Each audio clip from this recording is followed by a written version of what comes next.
Pandian store season 2 settle செம்மையான celebration நடந்திருக்கே. என்ன ஃபங்க்ஷனாக இருக்கும், யாருக்காச்சும் பர்த்டேவா, கேக்லாம் கட் பண்ணியிருக்காங்களே அப்படின்னு கேட்டால் எஸ், நம்ம பாண்டியன் சார் இருக்கார் இல்லையா, அதாவது ஸ்டாலின் அவர்களோட பர்த்டே தாங்க செலிப்ரேட் பண்ணியிருக்காங்க. எல்லாரும் சேர்ந்து பார்க்கும்போதே செம்ம ஹாப்பியாக இருக்குது.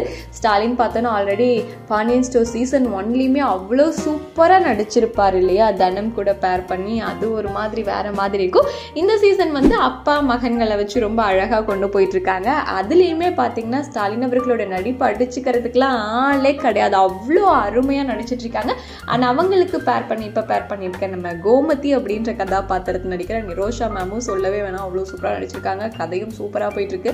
தங்கமயில் வந்து எப்படி கொண்டு போகிறாங்க அப்படின்னே தெரியல. ஐயோ இன்னைக்கு மாட்டிக்குவாங்களோ நாளைக்கு மாட்டிக்குவாங்களோ அப்படின்ற மாதிரி வீதியிலே வச்சிருக்காங்க. அவங்களும் அந்த மாதிரி கதையும் ரொம்ப அருமையாக கொண்டு போயிட்டு இருக்காங்க. ரொம்பவே வித்தியாசமாக இருக்கு அப்படின்னு தான் சொன்னோம். ஸோ இந்த சீரியல் செட்டில் பார்த்தீங்கன்னா இப்போ பாண்டியன் அவர்களோட பர்த்டேவை செலிப்ரேட் பண்ணிருக்காங்க. எல்லாருமே இருக்காங்க பார்த்தீங்கன்னா, அந்த டீம் மெம்பர்ஸ் எல்லாருமே சேர்ந்து ரொம்பவே ஹாப்பியாக கேக் கட் பண்ணியிருக்காங்க. உண்மையாகவே நமக்குமே ரொம்ப ஹாப்பியாக இருக்குது. நம்ம சேனல் சார்பாக பாண்டியன் ஸ்டோர் சீசன் 2ல நடிக்கிற நம்ம ஸ்டாலின் முத்து அவர்களுக்கு நம்மளோட மனமார்ந்த வாழ்த்துக்களை தெரிவிச்சுக்கலாம்.